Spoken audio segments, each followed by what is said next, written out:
Good evening. Our story, Dark Morning. Our star, Miss Bette Davis. It's a night in autumn, and the evening train pulls out of the tiny station minus one passenger, a little girl.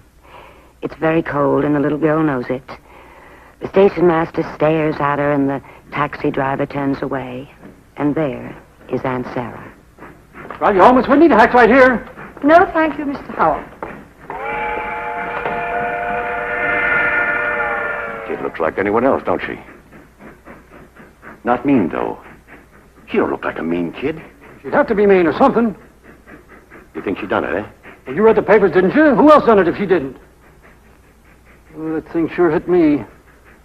The day I looked at my kids and I think... Yeah. She ought not to come here.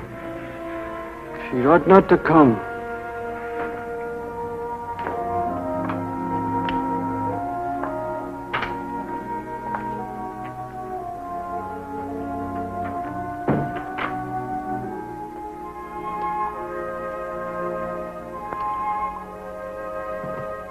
I asked Mrs. Garms to leave some cocoa on the stove. Would you like some? Yes, please, Aunt Sarah.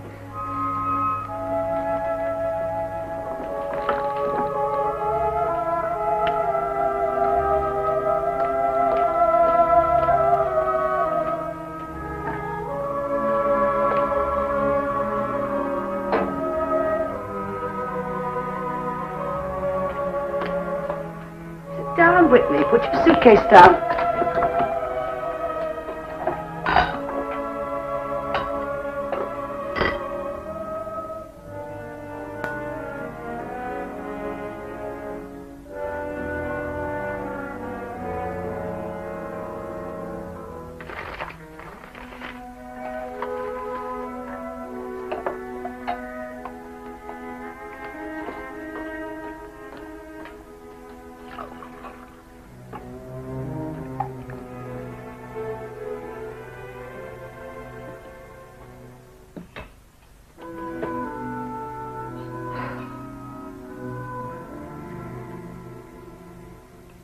Very good.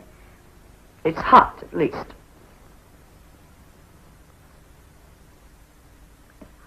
Whitney, I've lived alone for a number of years, and I've acquired habits which are probably very bad, but which I have no intention of breaking. For example, I like absolute silence at breakfast.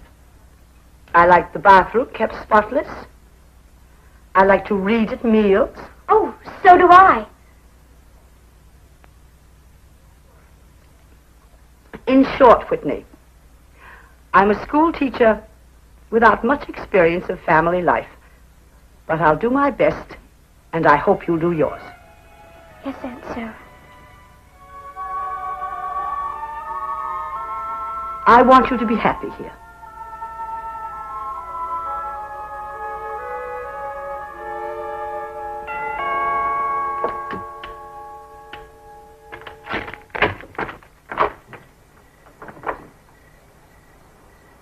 Mrs. Ovanka, Mrs. Peck, Mr. Peck. Whitney? We'd like to come in, Miss Whitney.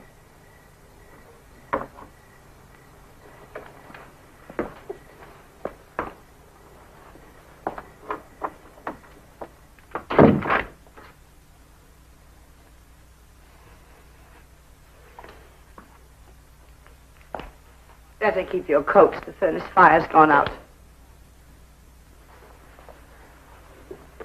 Please sit down. Miss Whitney, we're here representing the parents of Bonnerton. Yes? We understand you're planning to enroll this, Your niece. Yes, I am. Well, we parents object. The thing is, we feel that under the circumstances, it might be kinder to the child if... Because the other children might, say things. What sort of things, Mrs. Peck? Oh, Miss Whitney, I'm sorry, Miss Whitney, but you know what sort of things. And anyway, that isn't the point. The point is she doesn't belong in a school with normal kids. Whitney is not a mental patient. She has been under the observation of trained psychiatrists for a full year. And she was released to me as normal, with no reservations whatsoever, able to lead a normal life. Miss Whitney. That kid killed her mother and father.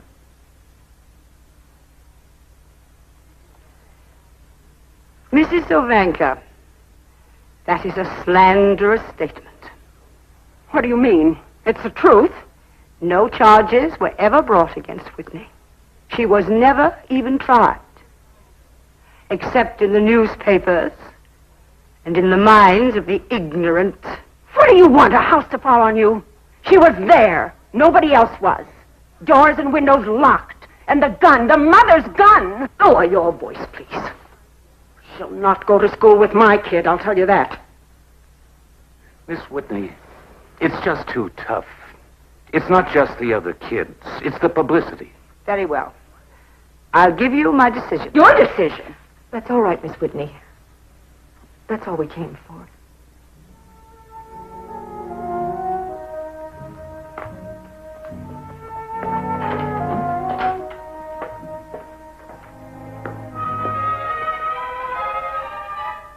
Is she up there? Yes. I'm sorry, Miss Whitney, but I wouldn't be in your shoes for $1 million.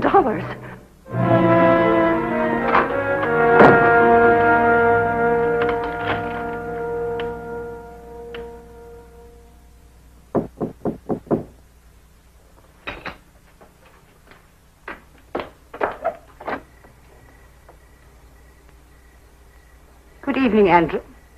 Not interrupting supper. We've just finished.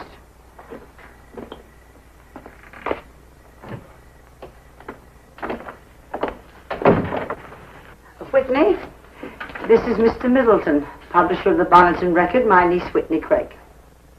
I'm very glad to know you, Whitney. How do you do? Whitney, suppose you finish your assignments.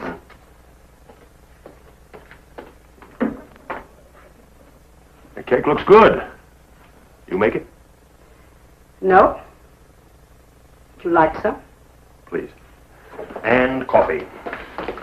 I thought that you were politely asked to keep Whitney out of school. I'm giving her lessons at home. Temporarily. I may as well tell you, Andrew. You've come here with any idea of getting some sort of story about Whitney. Sarah, is it just instinctive with you to try to mop the floor up with me? You know you're almost the only enemy I've got. I can hardly believe that. Well, you're the only one I really mind about.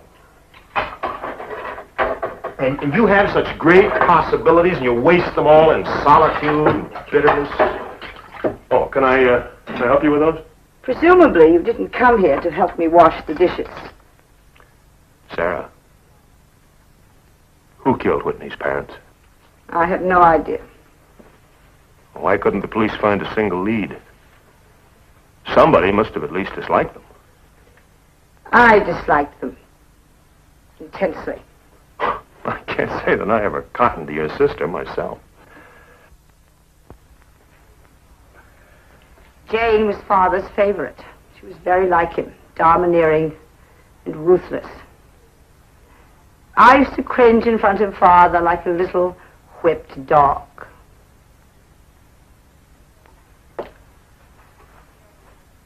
I wonder if Jane ever made Whitney cringe like that. Tell me something, Sarah. When Whitney used to come home from school, who was there? No one. Ever? They thought they should teach her self-reliance. And Whitney knew where the gun was kept. Anyone would have known that. Anyone didn't have a key to the house. Oh, very well, Andrew. We don't know what happened. Perhaps we never shall. It's past and done with. Don't you kid yourself. The suspicion. The bare suspicion that a 10-year-old girl could take a gun and shoot her parents to death. Now, that hits people right where they live. No wonder the Pecks and the Zavankas don't want her around. They don't even want to know she exists. I didn't want her around either. She filled me with horror. I prayed they would find her insane and put her away forever, buried and forgotten. But all that has changed. Whatever my failings, Andrew, I do know children. And this child is good and sound. She's entitled to her chance.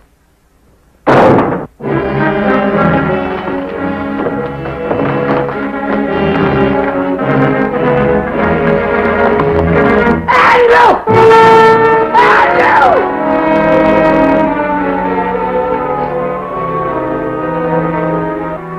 It's all right. It's just red paint.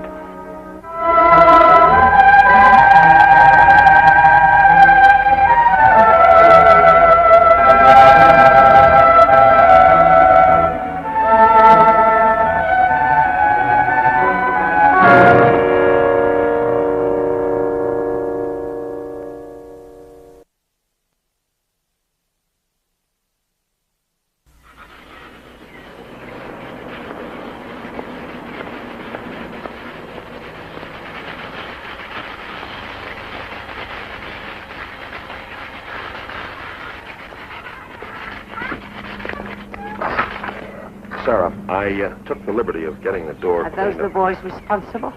Let's go inside.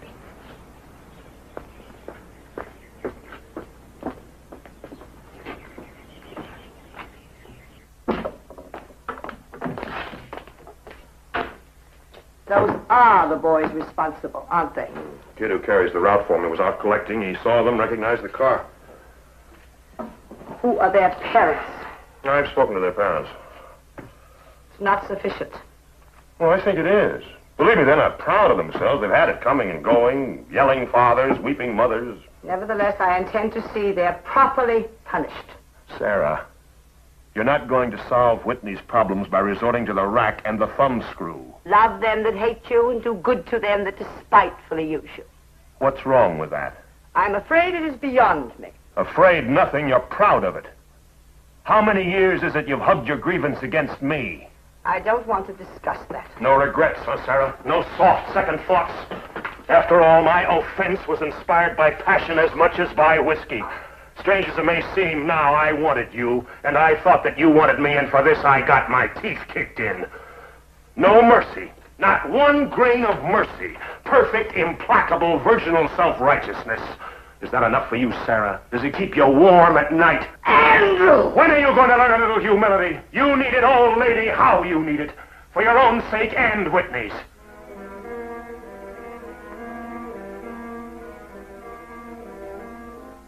I'm sorry. I spoke out of turn.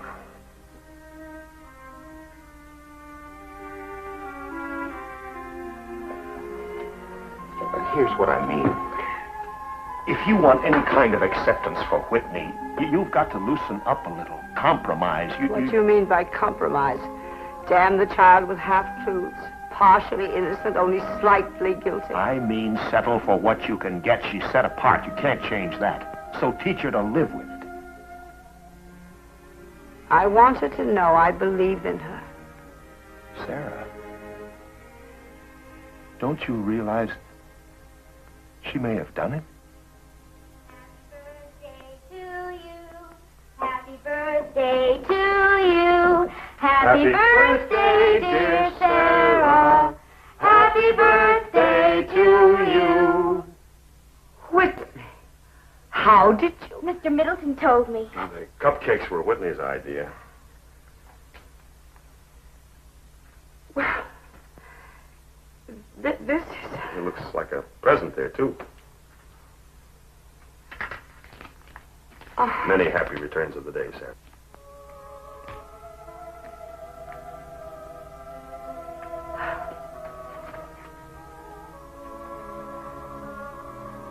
Come here, Whitney.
Yes. Mrs. Heron. Was Whitney actually touching the baby? Well, then I don't think you really have anything to complain of. By all means, call the police. Apparently, you don't object to making a fool of yourself.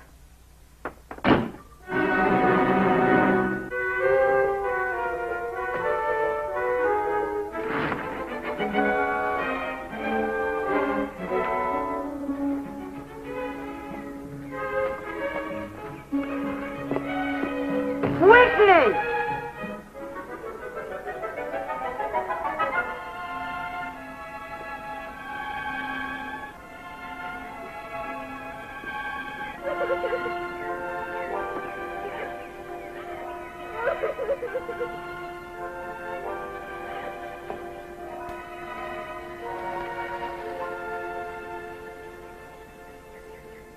Whitney, why are you crying? Did Mrs. Heron... It's David Copperfield. It's the part where Steerforth and little Emily get drowned. I see. I like Steerforth so much. Much better than David Copperfield. Oh, so do I. Here, Whitney. Silly to cry when people die in books. You can always go back and read the first part over again. You ought not to be alone all day. You ought to be in school.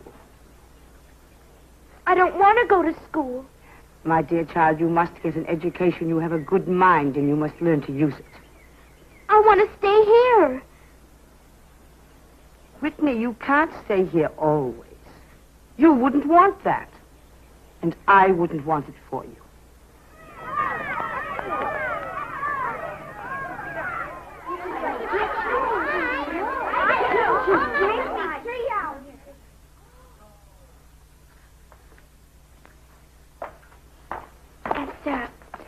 Mrs. Kenyon, this is your new pupil, Whitney Craig.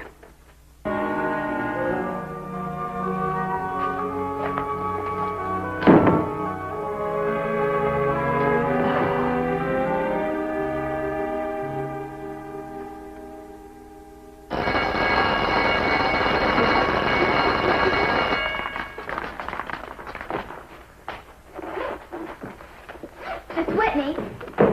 See me tomorrow, please. It's about the assignments. I won't be able to do them because, well, I have to go out with my folks. Your social engagement should not interfere with your schoolwork. You may give that message to your parents. My parents are going to take me out of this school because of some of the teachers they have here and the teachers' families. Good night, Marjorie. In the morning, I will call on you first.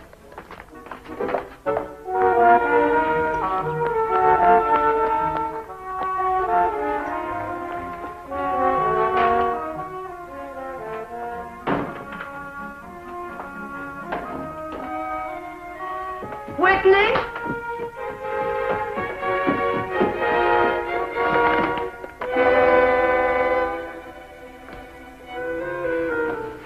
Whitney?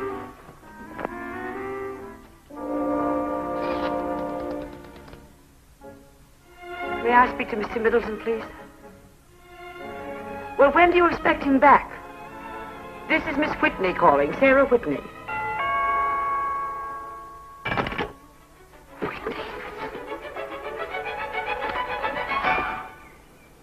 What's wrong, sir? I was just calling you. Well, didn't they tell you I was on my way over here? No.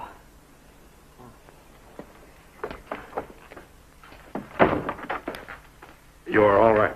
Yes. I hope so. Look here. What is it? Your sister ever speak of a man named Bernard McDougal? I don't remember. Well, they worked in the same office. Matter of fact, she was his boss. Oh, yes.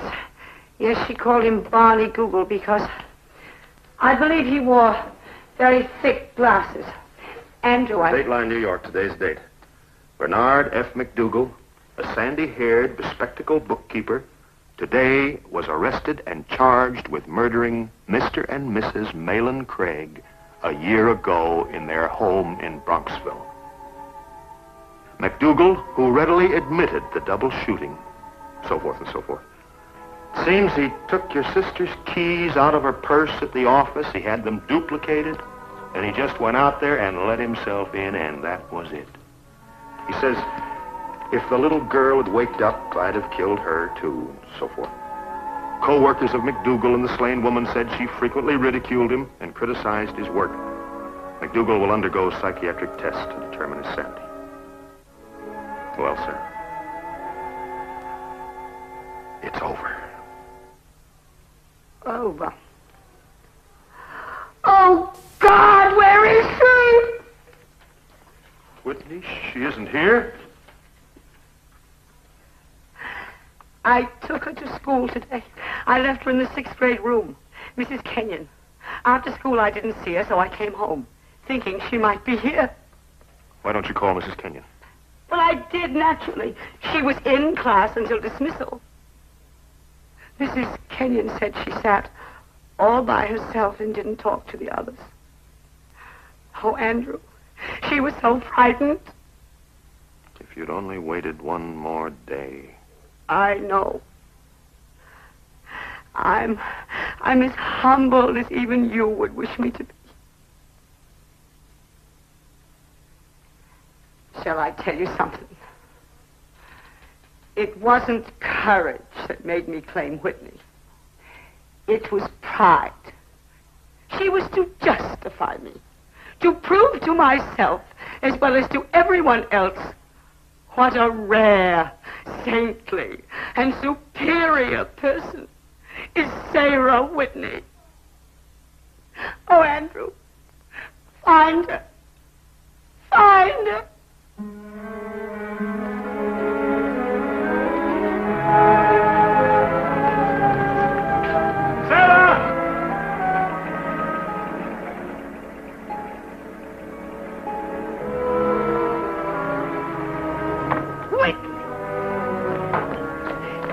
You know what time it is, Sarah. I noticed your little girl wandering around like she was lost or something. So I took her to my place to play with Anna and the baby.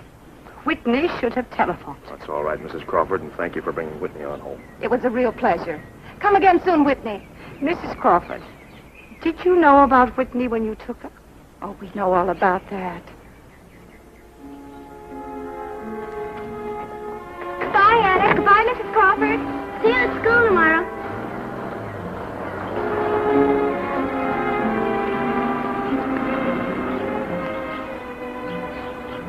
I'm sorry, Aunt Sarah. Never mind. Go and get ready for supper. Aunt Sarah, this morning at school I almost threw up, but I didn't. You all right now? Yes, thank you. We were wrong, Sarah. We didn't allow for Mrs. Crawford. Well, Andrew, let's pool our ignorance and achieve a little wisdom.